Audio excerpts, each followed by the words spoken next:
He walked away from her at the altar, leaving her standing there in her white dress, flowers trembling in her hands. He left her because she was too poor. But when he discovered who her real father was, his entire world came crashing down. It was June 1990 in Charleston, South Carolina. Sarah Mitchell was 23 years old and worked as a waitress at the corner diner on Main Street. The groom left her at the altar for being too poor, and what happened next changed everything. Sarah had grown up in a small apartment above the laundromat, raised by her Aunt Margaret after her mother passed away when she was just 5 years old. Nobody knew anything about her father. Her aunt never spoke about him, always changing the subject whenever Sarah asked. All she knew was that her mother had loved someone once, someone who had disappeared before Sarah was even born. Sarah met Derek Hastings at the country club, where she picked up extra shifts serving at private events. Derek came from old money, the kind of wealth that built libraries and had streets named after ancestors. The groom left her at the altar for being too poor, but their love story had seemed so real. He was charming, handsome, always dressed in expensive suits that smelled like cologne and confidence. He told Sarah she was different from the shallow women in his social circle. He said her humble background made her authentic, genuine, the kind of woman he wanted to build a life with. They dated for 18 months. Derek would pick her up after her shifts in his silver Mercedes, taking her to restaurants where the menu had no prices. He introduced her to his friends, though she always felt their judgmental stares when she couldn't discuss summer homes in the Hamptons or skiing in Aspen. But Derek made her feel protected, chosen, like Cinderella finally getting her prince. He proposed on a rooftop overlooking the harbour, the ring so large it felt heavy on her finger. The wedding was planned for Saturday, June 16th, at St. Michael's Episcopal Church, the same church where Derek's parents and grandparents had married. Sarah's Aunt Margaret helped her find a dress at a consignment shop, a beautiful ivory gown with delicate lace sleeves. It wasn't designer, but Sarah felt like a bride. The morning of the wedding, Sarah arrived at the church 3 hours early, her heart pounding with excitement and nerves. The groom left her at the altar for being too poor, and the signs were already there. Derek's mother, Patricia Hastings, had been cold during the entire engagement, barely hiding her disapproval. At the rehearsal dinner, Sarah overheard Patricia tell someone that her son was making a terrible mistake, marrying beneath his station, throwing away his future for some waitress with nothing to her name. But Derek had assured Sarah his mother would come around, that love conquered all prejudices, that their marriage would prove everyone wrong. The church filled with guests. Derek's side overflowed with men in tailored suits and women dripping in pearls and diamonds. Sarah's side had her Aunt Margaret, a few friends from the diner, and her co-worker Linda, who had helped her get ready that morning. The contrast was painfully obvious. The organ began playing. Sarah stood in the bride's room, bouquet shaking in her hands, waiting for her cue to walk down the aisle. Her aunt squeezed her hand and whispered that she looked beautiful, that she deserved all the happiness in the world. The wedding coordinator opened the door, gave Sarah a thumbs up, and she began her walk. The groom left her at the altar for being too poor, and it happened right there in front of everyone. Sarah walked down that long aisle, every eye on her, the music swelling, her heart racing. She reached the altar and looked up, expecting to see Derek's smiling face. But he wasn't there. The space where the groom should stand was empty. Confused murmurs rippled through the congregation. The priest looked uncomfortable, glancing toward the side door. Sarah stood there, frozen, her mind unable to process what was happening. Then Patricia Hastings stood up from the front pew, her face a mask of barely concealed satisfaction. She walked to the microphone the priest used for readings and cleared her throat. What she said next shattered Sarah's world into a million pieces. Patricia announced that Derek would not be attending the wedding because he had come to his senses. She said that her son realized he couldn't marry someone so far beneath him, someone with no family, no breeding, no future to offer. She said Derek deserved better than a poor waitress who would only drag down the Hastings name. The groom left her at the altar for being too poor, and Patricia made sure everyone knew it. Sarah felt like she couldn't breathe. The flowers fell from her hands. Gasps echoed through the church. Some of Derek's relatives nodded in agreement. Others looked away in embarrassment. Linda rushed up from the pews to grab Sarah's arm, trying to lead her away, but Sarah couldn't move. She scanned the crowd desperately, hoping this was some cruel joke, that Derek would appear and tell her everything was fine. But he never came. Aunt Margaret pushed through the crowd, her face red with anger and heartbreak for her niece. She wrapped her arms around Sarah and guided her out of the church through a side door. Behind them, the guests erupted in whispered conversations, some sympathetic, most simply hungry for gossip to share at their next cocktail party. Sarah spent the next 3 days in bed, curtains drawn, refusing to eat, replaying every moment with Derek and wondering how she had been so blind. The groom left her at the altar for being too poor, and the humiliation consumed her. She screened his calls when he finally tried to reach her a week later, his voicemails full of excuses and apologies that meant nothing. He claimed his mother had pressured him, that he panicked, that he still loved her but couldn't go through with marrying someone his family would never accept. He said it would be too hard, too complicated, that she should understand.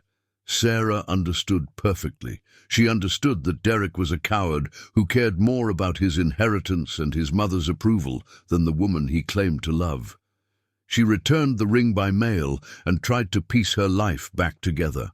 Going back to work at the diner was torture. Everyone had heard about the wedding disaster. Some customers whispered and pointed, others offered awkward condolences. Sarah held her head high and kept serving coffee and pancakes, determined not to let Derek Hastings destroy her completely. Then, 6 weeks after the wedding that never was, Aunt Margaret got sick. It started with a cough that wouldn't go away, then fatigue, then a diagnosis that made Sarah's blood run cold. Stage 4, lung cancer. The doctors said she had maybe 3 months. The groom left her at the altar for being too poor, but now Sarah faced losing the only family she had ever known. Margaret refused treatment, saying she had lived a full 72 years and wasn't afraid of what came next. But she told Sarah there was something important she needed to know, something she should have been told years ago. They sat in Margaret's small living room, the same room where Sarah had grown up, and Margaret finally told the truth about Sarah's father. She said Sarah's mother, Rebecca, had worked as a secretary at a prestigious law firm in downtown Charleston when she was 21. She fell in love with one of the senior partners, a brilliant lawyer named Robert Whitmore. Their relationship was secret because Robert was going through a difficult divorce and worried about how an affair might look to the firm's conservative partners. When Rebecca got pregnant, Robert promised to leave his wife and marry her as soon as the divorce was final. But his wife fought hard, dragging the proceedings out for years. Robert supported Rebecca financially throughout her pregnancy, setting up a trust fund for the baby and promising he would claim his daughter publicly once everything was settled. But tragedy struck when Sarah was 5 years old. Rebecca died in a car accident, and Robert had just been diagnosed with early-stage Parkinson's disease that would eventually take away his ability to practice law. The groom left her at the altar for being too poor, but Sarah's real father was one of the wealthiest men in South Carolina.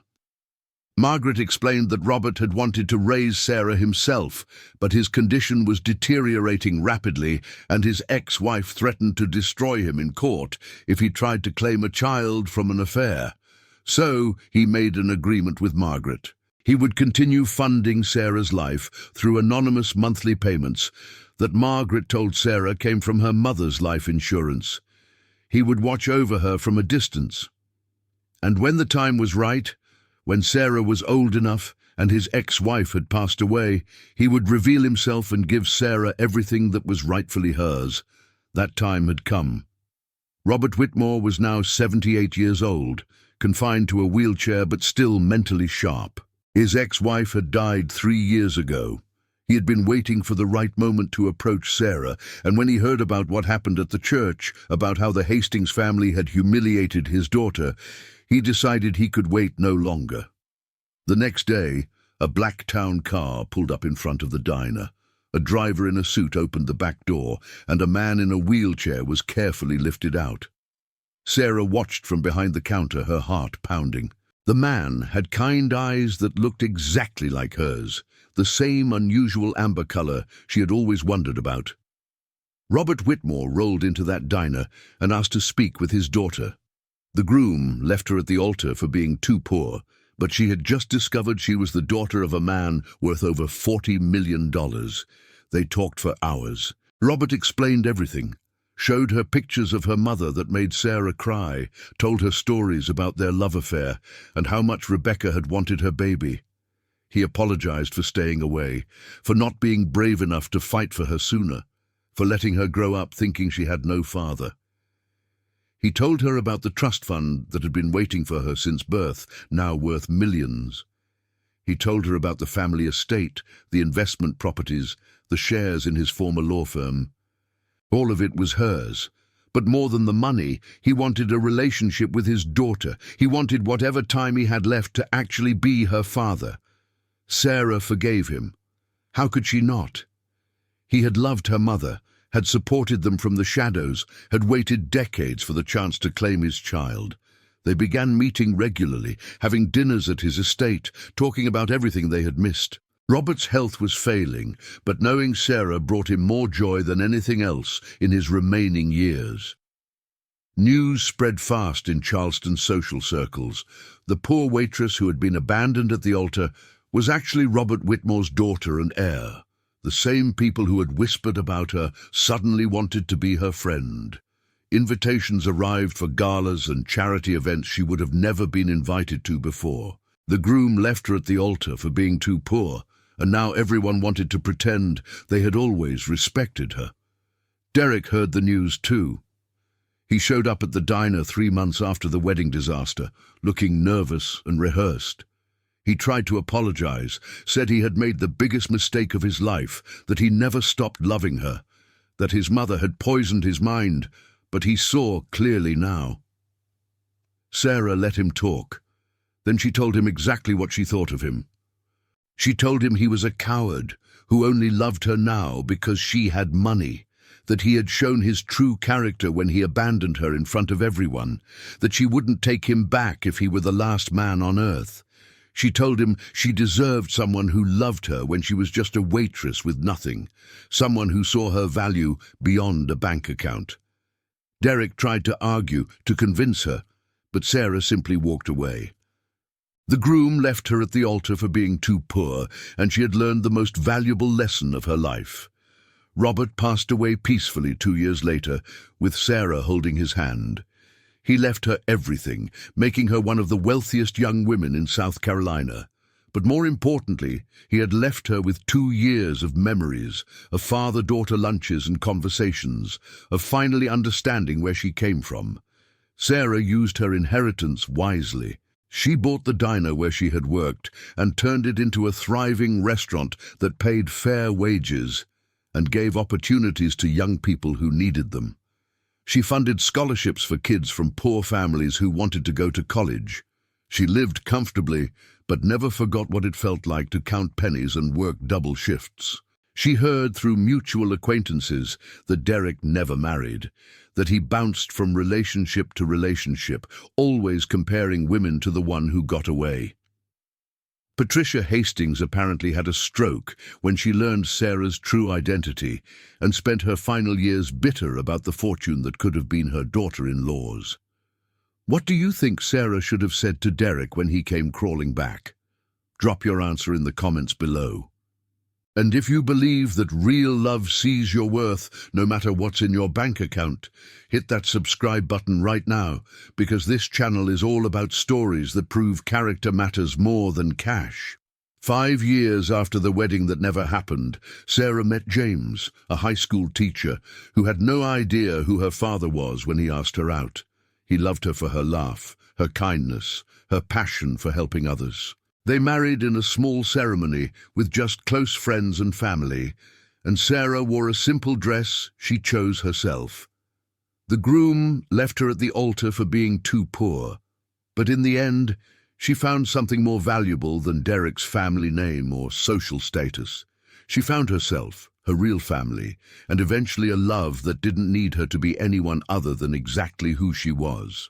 Sometimes the worst thing that happens to you turns out to be the door opening to your best life, and Sarah Mitchell learned that the hard way at an altar in Charleston on a summer day in 1990.